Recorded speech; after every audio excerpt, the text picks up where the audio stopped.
नमस्कार, सुमन्स किचनमध्ये आपलं स्वागत आहे। आज आपण थंडी स्पेशल मखाना लाडू कसे बनवायचे ते बघणार आहे। अतिशय पौष्टिक आहे आणि जिमला जाणाऱ्यांसाठी तर अतिशय उत्तम आहे। आणि तुम्ही जर माझ्या चॅनलला जर पहिल्यांदा जर असाल तर सबस्क्राइब जरूर करा आणि बाजूचं बेल आयकॉन बटन प्रेस करा। तर चला रेसिपीला आपण सुरुवात करूया। तर मखाना लाडू बनवण्यासाठी आपल्याला काय काय साहित्य लागणार आहे ते बघूया। तर इथे बघा 4 कप मखाना घेतलेला आहे। वजनी हा 80 ग्रॅम आहे। 30 इथे मी काजू घेतलेले आहे। 30 बदाम घेतलेले आहे। पाव कप खोबरं, सुकं खोबरं हे किसून घेतलेलं आहे। पाव कप इथे मी सूर्यफुलाचं बी घेतलेलं आहे आणि त्यामध्ये आपल्याला 2 चमचे तूप लागणार आहे। 200 ग्रॅम गूळ घेतलेला आहे। गूळ इथे सेंद्रिय गूळ घेतलेला आहे। पाकासाठी आपल्याला पाणी लागणार आहे। तर इथे 2 ते 3 चमचे मी पाणी घेतलेलं आहे। तर चला आता आपण सुरुवात करूया। तर इथे गॅसवर कढई गरम करायला ठेवलेली आहे आणि त्यामध्ये आपण 1.5 चमचा साजूक तूप घालणार आहे।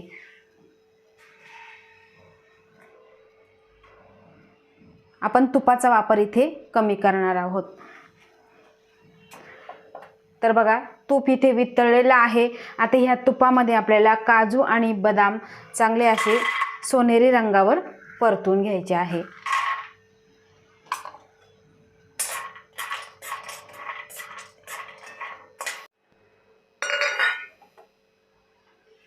तर बघा काजू आणि बदाम छान असा कलर आलेला आहे आणि सुंदर असे हे परतले गेलेले आहे। हे सुद्धा आपण एका डिशमध्ये काढून थंड करण्यासाठी ठेवूया।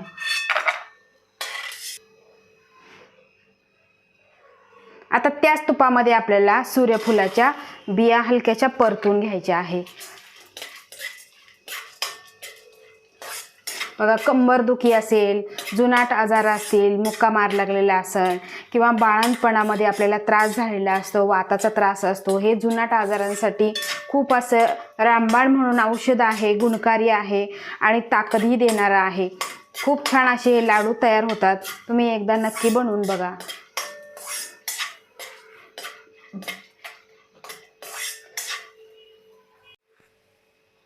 सूर्यफुलाच्या बिया सुद्धा छान अशा परतून झालेल्या आहे। ह्या सुद्धा आपण काढून घेऊ। आता यामध्येच आपण हे खोबरं सुद्धा भाजून घ्यायचं आहे। खूपही लाल करायचं नाही, अगदी थोडंसं आपल्याला सोनेरी रंगावर भाजून घ्यायचं आहे।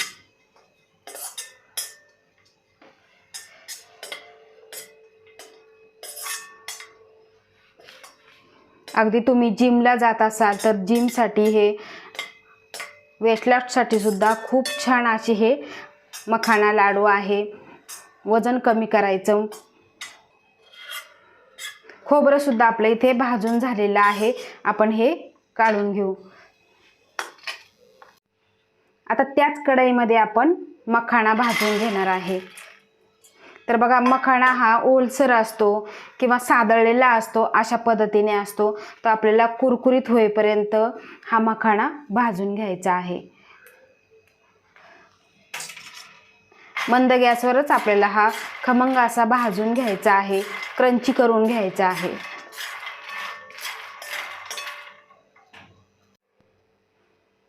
तर बघा इथे मखाना सुद्धा आपला छान असा भाजून झालेला आहे, अतिशय असा कुरकुरीत झालेला आहे।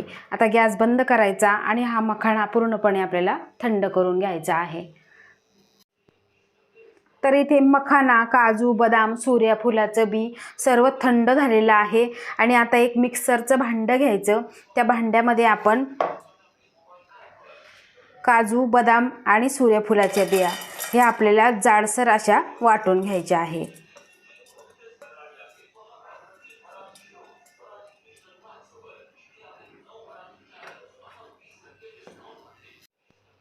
तर बघा अशा पद्धतीने आपण जाडसर वाटून घेतलेलं आहे।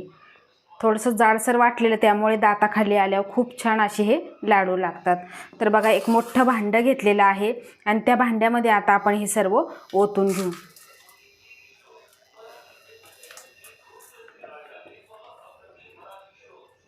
तर अशा पद्धतीने आपण मखाना सुद्धा जाडसर वाटून घेऊ। तर बघा अशा पद्धतीने हे जाडसर वाटून घेतलेलं आहे। आता हे सुद्धा आपण या भांड्यामध्ये घालून घेऊ।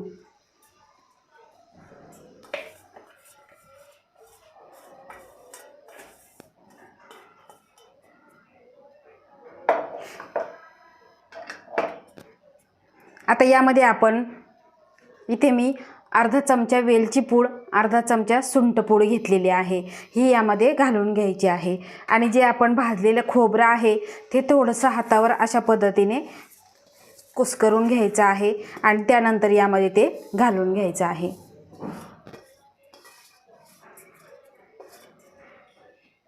आता हे सर्व आपण हातानेच मिक्स करून घेऊ,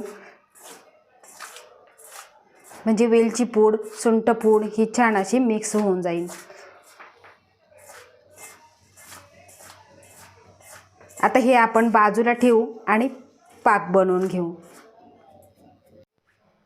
आता पाकासाठी गॅसवर पॅन गरम करायला ठेवलेला आहे आणि पॅन सुद्धा गरम झालेला आहे। त्यामध्ये आपल्याला घालायचं आहे 1 चमचा साजूक तूप।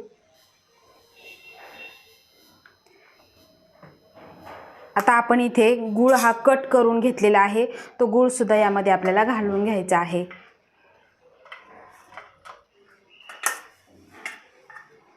गूळ किसून घ्या किंवा कट करून घ्या, म्हणजे पटकन असा हा तुपामध्ये किंवा पाण्यामध्ये विरघळला जातो। आता यामध्येच घालायचं आहे आपल्याला 3 चमचे पाणी। नुसता जर तुपामध्ये जर तुम्ही पाक बनवला तर लाडू हे तुमचे कडक होतील, त्यासाठी आपल्याला या पाकामध्ये पाणी घालायचं आहे। अगदी 2 महिने सुद्धा हे लाडू आरामात टिकतात, अजिबातही कडक होत नाही, मऊ असे हे लाडू तयार होतात। पूर्ण हा गूळ आपण आता विरघळून घेऊ।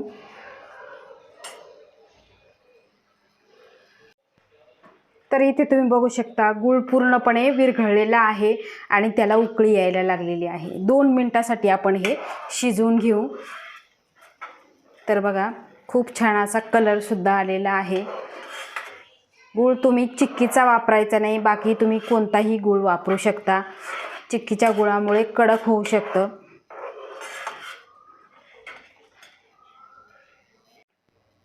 तर बघा 2 मिनिटं झालेली आहे, गूळ पूर्णपणे विरघळलेला आहे आणि सुंदर असा आपला हा पाक तयार झालेला आहे। आता आपण हा मिश्रणामध्ये ओतून घेऊ। तर बघा पूर्णपणे हा आपण ओतून घेऊ, कारण आपल्याला 1 तारी किंवा 2 तारी असा बिलकुलही पाक करायचा नाही। आता हे लाडू आपण थंडीच्या दिवसात खातोच, पण तुम्ही 12ही महिने तुम्ही हे लाडू खाऊ शकता।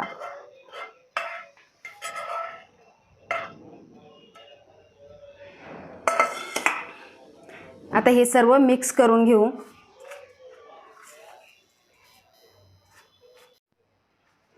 आता जो पाक आपण घातलेला आहे तो पूर्णपणे यामध्ये मिक्स करून घ्यायचा आहे। गरम आहे तोपर्यंत आपण जो चमचा उलातनं जे घेतलं त्याने पूर्ण मिक्स करून घ्यायचं आहे। गरम आहे, भाजू शकतं। त्यानंतर आपल्याला गरम गरम यामध्येच आपल्याला लाडू वळून घ्यायचे आहे।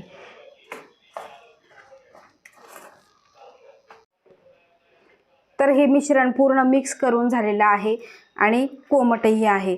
आता आपण काय करायचं, लाडू वळून घ्यायचा। हाताला जेवढं झेपेल तोपर्यंत आपण हे मिश्रण मिक्स करून घ्यायचं आहे, कारण गुळामुळे पटकन असा चटका बसतो, त्यामुळे थोडंसं आपल्याला कोमट करून घ्यायचं आहे। तर बघा मिश्रण पूर्ण हे मिक्स करून घेतलेलं आहे। अशा पद्धतीने हे मिश्रण तयार झालेलं आहे। आता आपण याचा लाडू वळून घेऊ। तुम्हाला किती मोठा छोटा त्या पद्धतीने तुम्ही लाडू बनवून घ्यायचा आहे। तर आता आपण लाडू वळून घेऊ। इझिली लाडू वळला जातो, तुम्ही इथे बघू शकता। अतिशय पौष्टिक असे हे लाडू आहे, एकदा तुम्ही जरूर करून बघा। बघा लाडू वळून झालेला आहे आणि फक्त हातावर थोडासा घोळवून घ्यायचा आणि तुम्ही बघू शकता खूप सुंदर असा इथे हा लाडू तयार झालेला आहे। अशा पद्धतीने आपण सर्व लाडू वळून घेऊ। तर इथे आपले मखाना लाडू वळून तयार झालेले आहे। अतिशय सुंदर, अजिबातही कडक नाही, एकदम मऊ असे हे लाडू तयार झालेले आहे। तर तुम्ही ह्या थंडीमध्ये किंवा 12ही महिने हे लाडू बनवू शकता। अतिशय सुंदर आहे, सोपे आहे, कमी साहित्यामध्ये आहे। तर एकदा नक्की बनवा। आवडल्यास लाईक करा, शेअर करा, सबस्क्राईब करा आणि बाजूचं बेल आयकॉन बटन प्रेस करा। धन्यवाद।